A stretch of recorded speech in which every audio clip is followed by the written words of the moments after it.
Back in 1957, a teenage John Lennon formed the group called the Quarrymen in Quarrybank School.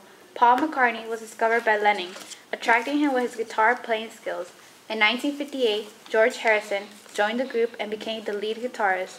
When Lennon's friends from the Quarrybank left the group in 1958, Lennon, McCartney, and Harrison changed their name to Johnny and the Moondogs. Just before the group toured Scotland in May, they changed their name to the Silver Beatles. In early July of that year, they made a small change to their name, making it the Silver Beatles, changing the E to an A, and eventually became the Beatles. Brian Epstein, a worker at the NMS music store, noticed how quickly Beatle tracks were selling. So on November 9, 1961, Epstein went to Cavern Club to watch the Beatles perform. Immediately, Epstein was amazed, and by January 24, 1962, Brian Epstein became their manager. It was a very difficult task for Epstein at first, because many record companies believe rock and roll is just a phase and was going to die out. Epstein then created his own management company called NEMS Enterprises. During recording, Epstein noticed that the current drummer wasn't very good, so he then replaced by Ringo Starr. By November 1963, the Beatlemania had begun in Britain and the UK. A few of the Beatles songs began to play on American radio stations thanks to the VJ record label. Their songs were popular, but never made it to national, just stayed popular locally. In 1964, Capitol Records released 2 tracks from the Beatles. I Want to Hold Your Hand and I Saw Her Standing There. Their big break in America occurred when they appeared on The Ed Sullivan Show and performed 5 songs on February 9, 1963.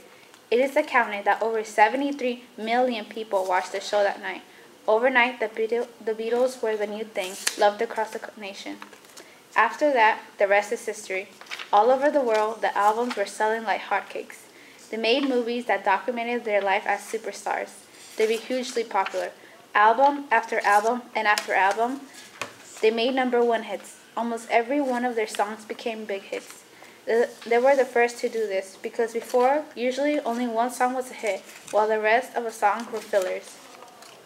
In 1 year, they sold over 25 million copies, a feat that has never been matched. They popularized rock and roll to a wide audience. Their sound was unique, a sound that was different, exciting, playful, and fresh, a sound that couldn't be over in just a course of a year. They toured all the time, and it was very tiring for the band. So on August 29, 1966, the band performed their last live performance in Candlestick Park in San Francisco. From there on out, they became a studio band. By 1967, the Beatles changed their sound. They became influenced by Eastern religion and the psychedelic movement. They began taking LSD, and this was noticeable in many of the new songs, such as A Day in Life. The new album, Sgt. Pepper's Lonely Hearts Club Band, was very different compared to previous albums. It was a lexicon of pop and electronic noises. It was held as a serious art for its concept and its range of styles and sounds. On August 27, 1967, their manager, Brian Epstein, died from an accidental overdose of sleeping pills. This shook the band, but Paul McCartney took over Epstein and tried to take control of the band. But at the end of the year, they released a single, Hello Goodbye, a more traditional Beatles song. As time passed, each member started to have their own creative differences.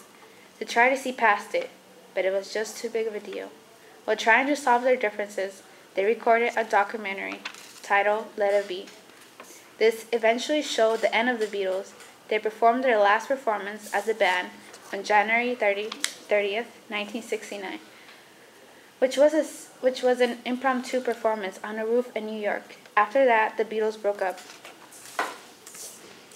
The Beatles may have only been alive for 7 years, but their legacy will last forever. They created a style of music that will forever trace back to them. Even though their style of music was influenced by American artists such as Chuck Berry, they brought it back and created a new style of rock and roll. They have defeated many defeats, which still remain unbeatable. To this day, they still hold the record of selling the most units of music. The Beatles changed American music forever and influenced many modern-day artists.